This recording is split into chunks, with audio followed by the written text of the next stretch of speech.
Hello, how y'all doing? Welcome to Random Thoughts and Observations, Indian Devil Productions. I'm your host, David E. McClendon Sr., and we'll get into our video in just a second, but first a word of prayer. Let us pray.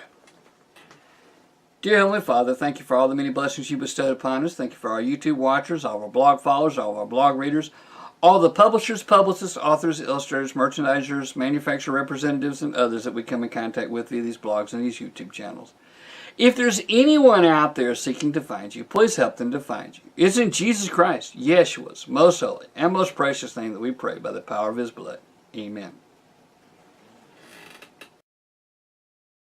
Today we're going to review the book, Souping is the New Juicing. It says the Juice Lady's Healthy Alternative, Dairy-Free, Sugar-Free, Gluten-Free. Let me tell you, for one thing, we read all the time different books about brain health and how a lot of the problems that people are having with their brains, be it Alzheimer's disease or children with ADHD, ADD, autism, that what we're reading is that nutrition is a big part of brain health. And this book goes into a little bit of detail about that to help you to learn how you can improve your brain health. But it also talks about how you can cleanse your body using different juices. Cleanse it of all those different impurities, and how you can avoid putting other impurities in your body.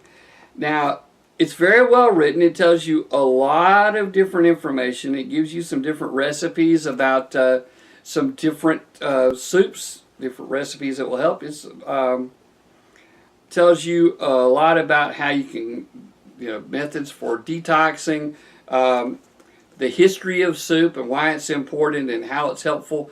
And it's just a whole gamut of different things in here that are healthy for you. Anyway, the writer of this book, author of this book, she typically writes on juicing, but the whole idea that souping will do pretty much the same thing as juicing. It's just another form of the same thing, eating healthy, eating naturally. We think that you'll like this book. We think that it will help you and be helpful. We think that it deserves all 5 stars, and we know that you'll think that too. Now, if you got somebody on your gift-giving list that is trying to be healthy, that's trying to lose weight, trying to gain weight, trying to be healthier, or maybe is concerned about dementia, or has a ADHD child, or an ADD child, or an autistic child, or whatever, then this is a book they need to read. Now, it's no guarantee. You need to consult with your physician, and they'll probably tell you, no, take this pill. But this is a good alternative to that sort of thing. It's a good alternative to taking a lot of medicines that you don't need. I'm not telling you to avoid the medicines. I'm telling you, try this diet, try souping, try juicing, and follow along with this and see if it doesn't help you out. Thank you. Ready to order? Click the link below.